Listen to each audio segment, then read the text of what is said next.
Well, hey there, everybody. Welcome back to the channel. I'm Adam. Thanks for hanging out with me again today. And today, well, we have the Bigwig done. Body's painted, driver figures in, all that good stuff. And it looks fantastic. Really cool, unique looking buggy. Kind of has that Baja meets IndyCar kind of look to it. I don't know. I dig it. I know it's one of those love it or hate it bodies styles, but I really like it. Just a few tips and kind of talking about how the body and all went, and then we're going to head out and take it for a drive. First thing I wanted to point out is I forgot to mention this in the previous build video, but one of the viewers mentioned in the comments, and it was a problem. So the ball studs that go into the rear suspension arms, they do not want to thread in. The suspension arms are kind of a hard plastic, and the tapered threads on the end of those ball studs, you're just kind of trying to get it to go, and it's just kind of eating away at the hole. It's not trying to start into the thread. Now, it also depends on what type of drivers you are. If you're using one of these, it doesn't really get in and push on it. I actually have, well, that's not it. I've got a regular 5mm 5.5, and then I have a ProTech 5.5, and they're all so deep to allow for different length ball studs and stuff to go inside that you can't really get a good forward pressure on it to get it started. So what I did is I took one of the 10mm machine screws and just used the power driver and drove it in, pulled it back out, and then the ball stud threads right into those threads perfectly. Just gives you a little bit more control and some pressure going into the hole to where you can't really get that with the ball stud and nut driver. But that can save you frustration and potentially chewing away at your rear suspension arms until they're just not going to hold the ball stud very well. Now, as far as painting goes, painting it is very straightforward. You just have to tape off the cockpit area for black, tape off the main body section for the blue and the white. Now, the blue and the white taping, like the body section is super easy. All I did there was just use some very wide Tamiya tape, laid it out, came on the inside with the black Sharpie, traced around where it needs to go, kind of held it up to the light and cut the tape out. You can do it by putting thin pieces of tape on and lining it up to the lines. However you go about taping it, it's not hard taping off the cockpit. Getting these lines here are kind of the critical part, and the best way to do that is cut out these stickers, lay them out on the body, take a little marker, and what I did was I kind of marked right where the center of that red line is, down here and up here, and then I kind of marked it here, and then up here you kind of see where it's going to land, but you can make a mark up here, and then you just kind of lay that decal out following your stop lines, making sure your tape comes back to the center of that red line area and kind of following that line up there. It's a pain because you've got to get up into a narrow area. So all I did was just take a piece of tape, got it started down here where I could get my fingers in, and got it kind of in the right line, and then I actually used a old pick, and the pick the tip has been bent in one way, and I get a nice smooth edge here, but you can use something like a little stick or a piece of the sprue or something to get in there and manipulate it while you're kind of pulling the tape to kind of get that little bit of a bend and get it to lay down where you need to. It took me 4 or 5 tries, both sides, to get it right. And it doesn't have to be a perfect crisp line from front to back. Your decal is going to cover it up. That's kind of why you're marking off where that decal is. But that's the only hard part about painting the body. I painted the blue on first, and then pulled out the black, put the black right there, and then pulled off the white, put 3 or 4 nice coats of that on there to where it was fully done, and then back the whole thing in black. Now, you don't have to back the whole thing in black. Honestly, underneath of this wing, I would probably leave it black. Underneath here, you may actually want to leave it white because you're putting in these little, it's hard to see them, these little white I don't know, mud guards is the best way to put it. And on those, it really doesn't matter which side you paint. You're not really going to see a whole lot. I painted mine on the unmasked side because you have the clear masking material in there. You could paint them on the other side. Doesn't really matter. They just stick on with some double-sided tape. And they meet where this wing drops down. They kind of meet like this. I trim mine back a little bit further so they have a little bit of overlap. And then there's just a clear sticker that goes on there to keep them from flapping back and forth.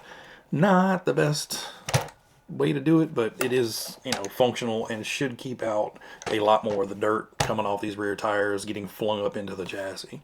So one bit of detail I did, and I know a lot of folks do it, painted the engine covers, the valve covers up here, and I just used some really thin gauge wire and made some spark plugs, spark plug wires for the back of it.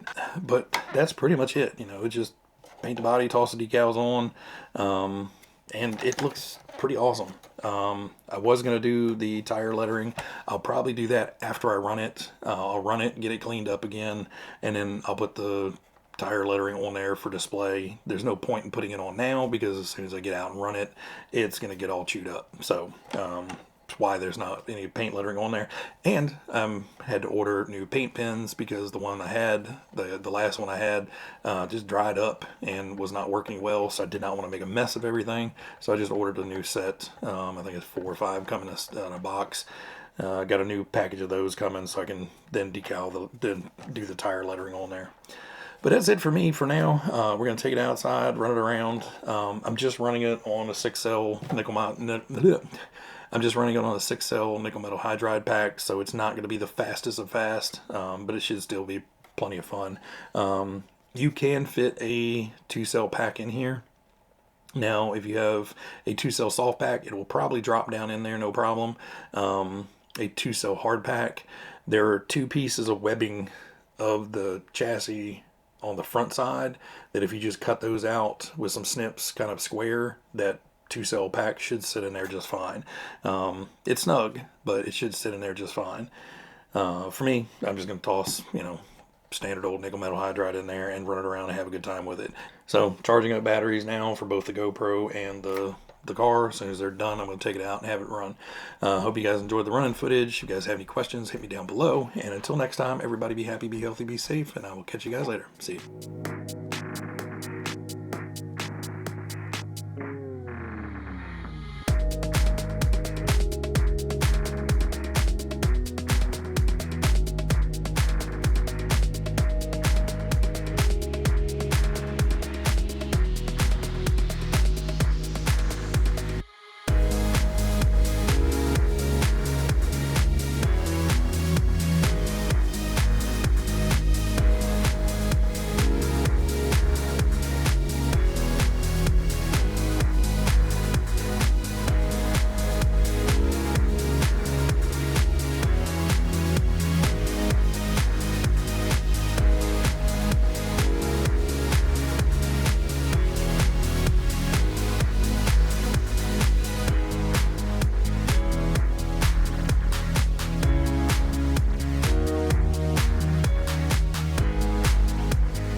Damn it.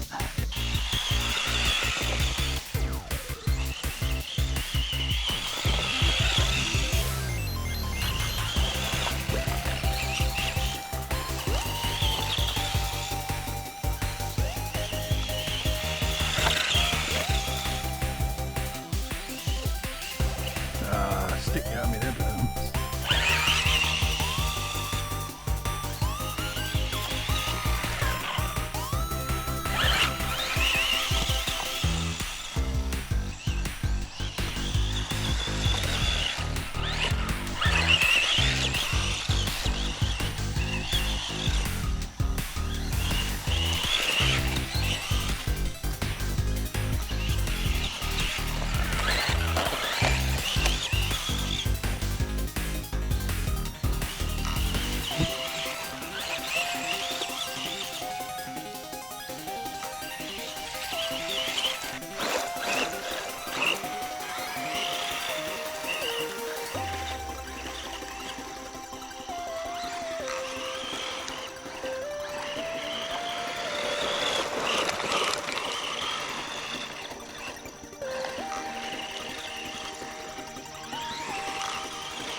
Woo!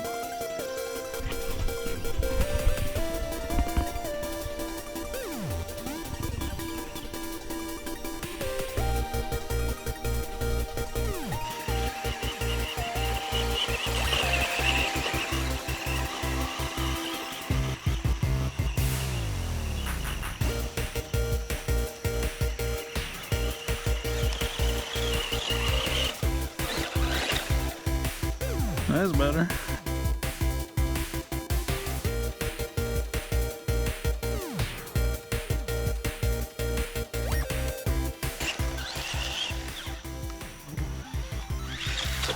Wow. Right up on his rear wheels. Ah.